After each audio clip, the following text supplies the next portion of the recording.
ध्यान दीजिए।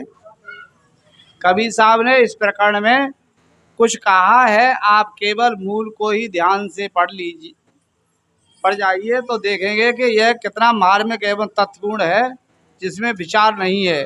ऐसा पुरोहित वर्ग इसी तरह आज तक करता चला आया है।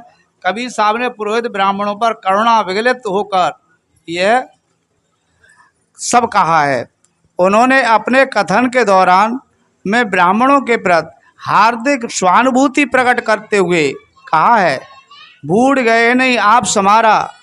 इस वाक्य को ध्यान से पढ़िए तो लगता है कि उनके मन में कितना दर्द है उनके सुधार के लिए। सदगुरु कबीर ने ये पंक्तियाँ जब कही हैं, कई अर्थों में उस समय की स्थिति आज से काफ़ी भिन्न थी। आज ब्राह्मण कहलाने वाले लोगों के बच्चे न पुरोहिताई विद्या पढ़ना चाहते हैं और न उसे करना चाहते हैं। वे स्वयं पुरोहिताई की खिल्ली उड़ाते हैं। मानो सारा संसार ही कबीर साहब का अनुयायी होता जा रहा है।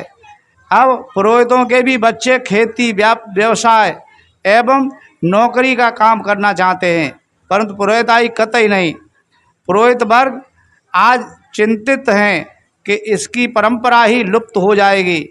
पहले जैसी छुआछूत की भावना भी अब नहीं रही। सदगुरु कबीर जो चाहते थे उनकी बहुत सारी बातें अब होती जा रही हैं। पुरोहित ब्राह्मणों को सताने अब स्वयं कबीर के विचारों को प्रेमी तथा अनुयायी होती जा रहे हैं। जहाँ सत्य बात होती है, कहते हैं सत्य की विजय होती है, भले ही समय लग जाए। लंबे समय तक अधिक लोगों तक को आप किसी भी अंधविश्वास में भुला नहीं सकते हो। जिस दिन उनकी आँख खुली उस दिन आपके चुंगल से दूर हट जाएंगे। यही होता आया है। इसलिए सभी भाई बहनों को चाहिए सत्संग सुने, सदग्रंथों का अध्ययन करें और स्वयं साधना करें। 3 बातें हैं, सत्संग सुनना, सेवा करना और साधना करना। सत्संग से आपको सत्यासत्य का बोध होगा, इसलिए सत्संग करना चाहिए। गोस्वामी जी कहते हैं, बिन सत्संग विवेक न होई। बिना सत्संग के विवेक नहीं होगा और विवेक के प्रकाश के अभाव में आदमी भटकता है। इसलिए विवेक की आवश्यकता है। विवेक हमें वस्तु स्थिति का बोध कराता है और जिन भाई बहनों को विवेक हो जाता है, विचार हो जाता है, उनका जीवन मधुर हो जाता है, सुखद हो जाता है। इसलिए जिन जिन भाई बहनों के पास विवेक और विचार है, उनको चाहिए, जो विवेक शून्य है, विचार शून्य है, उनको दया करके, करुणा करके, प्रेम से, समता से, प्यार से समझाएं। सदगुरु कबीर कहते हैं, बहा है बह जात है कर गहे चहोर, जो कहा नहीं माने तो दे धक्का दो। धक्का का मतलब सहारा है और सहारा दो। आप सरीका जो मिले ताय प्याबो घोर, अमृत केरी पूरिया बहुविध दीना छोर।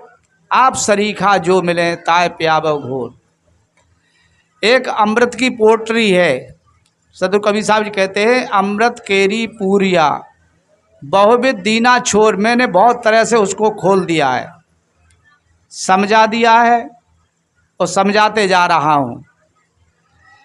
और मेरे पश्चात आपको मैं ये सुझाव दे रहा हूँ, आप जैसे जिज्ञासु हैं, विनम्र हैं, सरल हृदय हैं, ऐसे ही कोई भाई बहन आपको जिज्ञासु, विनम्र, सरल स्वभाव का मिले, ताय प्याबो घोर। उसको घोर के पिला देना, उसको भी समझा देना।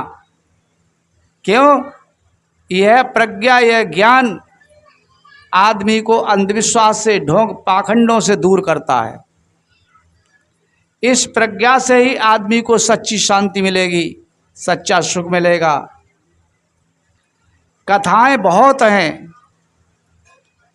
परंतु किसी अन्य की, राजा रानियों की किस्सा कहानी कथाएं वे हमारी व्याध उपाद पीड़ा को नहीं मिटाएंगी। हमारी पीड़ा मिटेगी हमारी कथा से। इसलिए अपनी चेतन की कथा सुननी चाहिए।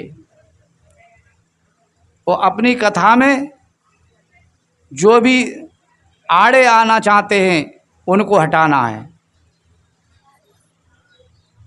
वो आड़े में क्या आना चाहते हैं? काम, क्रोध, लोभ, मोह, ईर्षा, द्वेष, छल, कपट, ये बाधा है, ये कचरा है। एक एक करके कचरा को हटाते जाइए। साहब कहते एक एक निर्वारी जो निर्वारी जाए। यदि निर्वार किया जा सकता है तो एक एक हटाते जाइए। और धीरे धीरे आप जैसे जैसे हटाते जाएंगे कचरा, तैसे तैसे आपको स्वच्छता नज़र आएगी, दुखों का अंत होते हुए नज़र आएगा। और जिस क्षण आपके जीवन से संपूर्ण दोष बुराइयां हट जाएंगी, उस समय आप पूर्ण स्वस्थ होंगे, सुखद होंगे, खुशहाल होंगे। आपकी खुशहाली का केंद्र कोई और नहीं है, आप स्वयं सुख स्वरूप हैं। शांति के साम्राज्य के आप स्वयं सम्राट हैं। अफसोस है आप भटक गए हो, भूल गए हो। कैसे भूल गए? एक दृष्टांत के माध्यम से उसे साफ करते चलें। जंगल में एक बार एक शेरनी ने एक शेर को जन्म दिया। संयोगवश जन्म दे कर के कोई कारणवश वह शेरनी चली जाती है और बच्चा भेड़ बकरियां चराने वाले के हाथ पड़ जाता है। उस बच्चे को वह चराहा का साथ में ले आता है और नवा धुला के साफ सुथरा करके अपनी भेड़ बकरियाओं से लगा देता है। भेड़ बकरियाओं का दूध पीता है, भेड़ बकरियाओं में रहता है। तो मैं भय कर रहा था। धीरे धीरे वह समय निकलता गया, वह बड़ा होता गया और जहाँ आदमी रहता है उसको ये लगता है बस यही हमारा परिवार है। तो वह भेड़ बकरियाओं को अपना परिवार मान चुका था। मैं भय करता ही था, रहता था। एक बार जंगल में किसी शेर ने देख लिया और शेर ने देखा तो उसको बड़ा अफसोस हो रहा था कि ये हमारा साथी ये भेड़ बकरियाओं में रह रहा है। उस बच्चे को उसने दौड़ के पकड़ लिया शेर ने। भेड़ बकरियां भयभीत होकर के डर के मारे इधर उधर तितर बितर भाग गई। अब वह भी घबराता सा है, भयभीत हो रहा है और आवाज़ लगा रहा, हमको भी छोड़ दो, दया करके छोड़ दो हमको, हमारे साथियों में हमें जाने दो। शेर कहता है ये तुम्हारे साथी नहीं है, तुम्हारा साथी मैं हूँ। ये आपको बोध कराने के लिए ही मैंने तुमको पकड़ा है। स्वच्छ जलाशय में ले जा करके वह दिखाता है, देखो अपना चेहरा देखो और मेरा चेहरा देखो।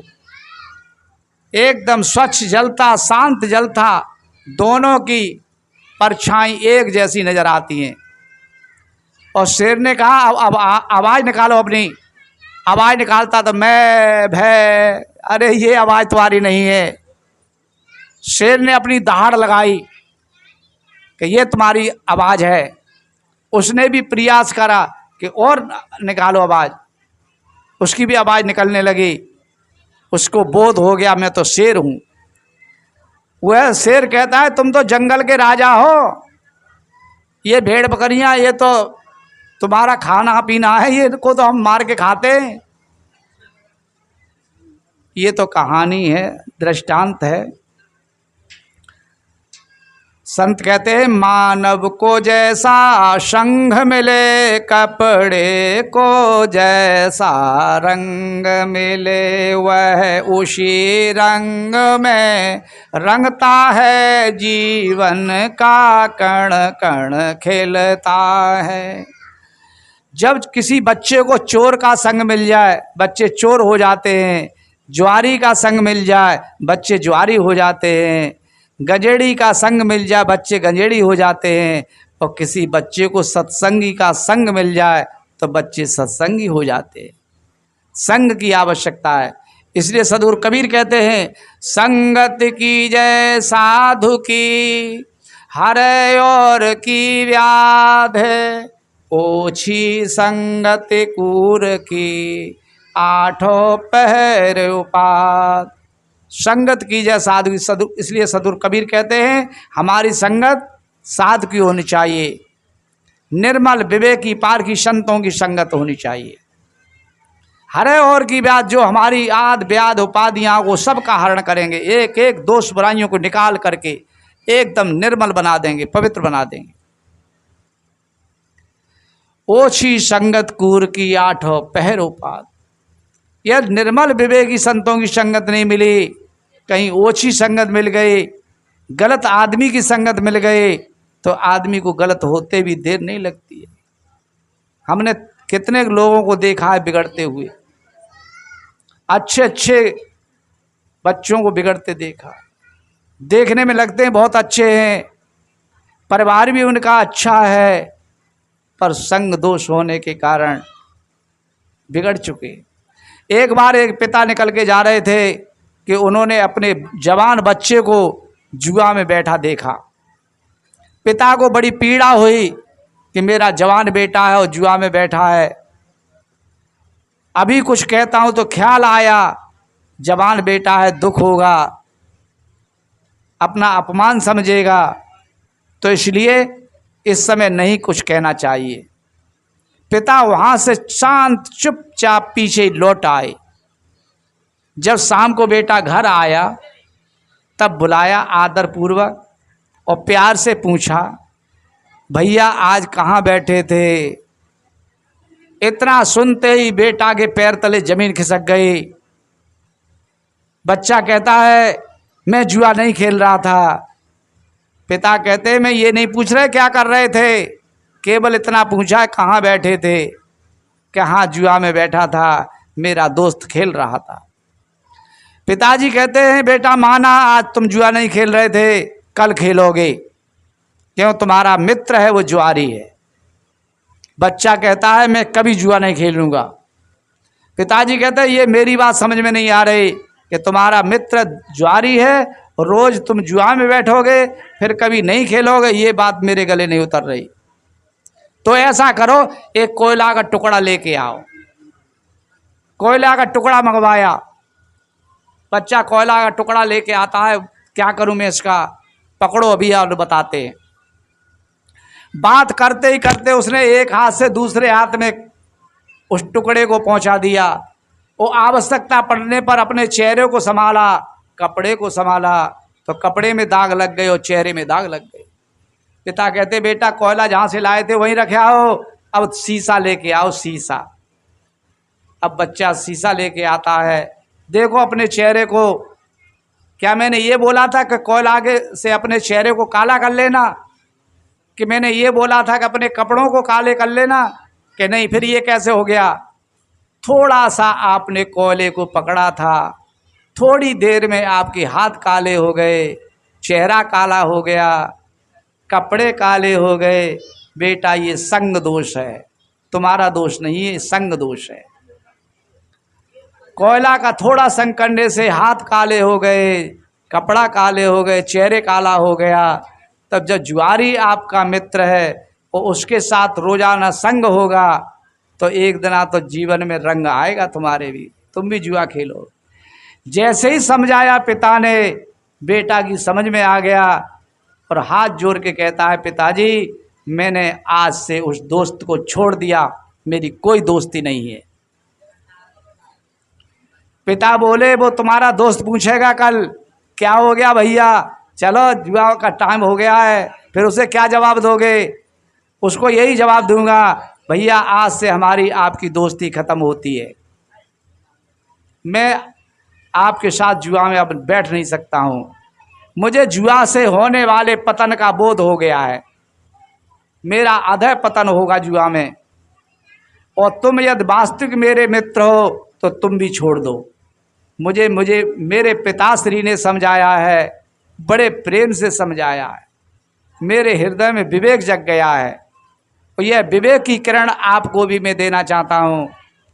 तो इसलिए समझदार भाई बहनों को चाहिए अपनी सूझबूझ के साथ अपने जीवन को तो आलोकित रखना ही है, साथ साथ जो भाई बहन कहीं भटके हैं, कहीं अटके हैं, उन कहते हैं हम जो भूले हैं भटके उनको तारे खुद तर जावे।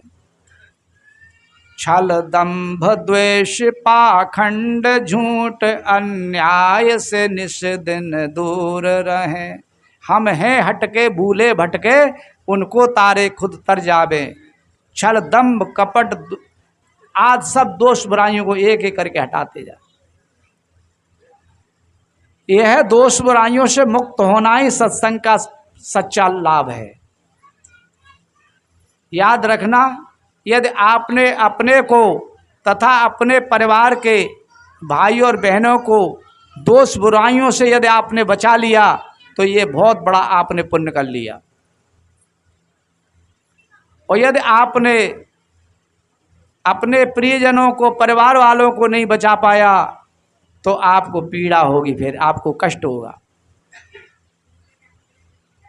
क्यों?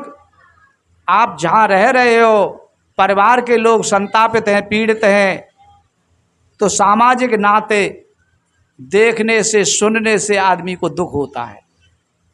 तो इसलिए हमारा ऐसा समाज होना चाहिए, ऐसा संघ होना चाहिए जिसमें कोई दोष बुराई न हो। सदगुरु कबीर साहब इसके प्रबल प्रहरी थे।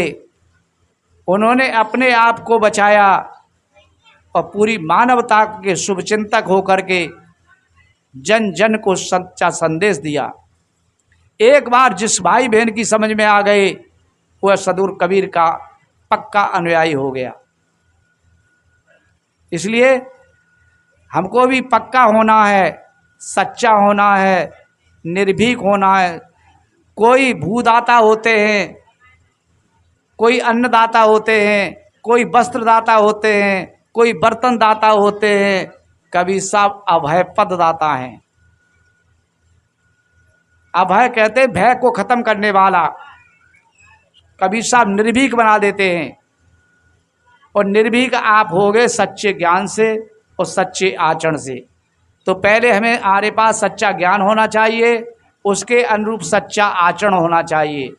सच्चे ज्ञान से हार्दिक संतुष्टि होती है और सच्चे आचरण से कल्याण होता है। इसलिए हमारा सच्चा ज्ञान के साथ साथ सच्चे आचरण की आवश्यकता है।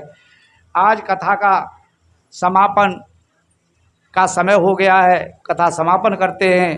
आप अच्छा ये बोलोगे?